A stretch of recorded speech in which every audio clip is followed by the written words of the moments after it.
তোমরা কি করতেছো? আম্মু কি করো? ওটা কি? এটা কি ফল?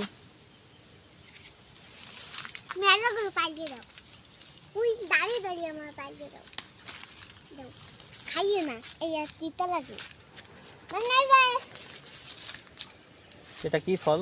এটা হলো হুম তিতা ফল। কি ফল? তিতা ফল। এই ফলের তো নাম আমিও জানি না। এই ফলের নাম আমলকি। আবার আমু কইছি। আমার ফল আমার এই ফলের নাম কি? আমলকি। আমার আর খান থাকবে। এ দেখি করবা, দুষ্টামি করবা।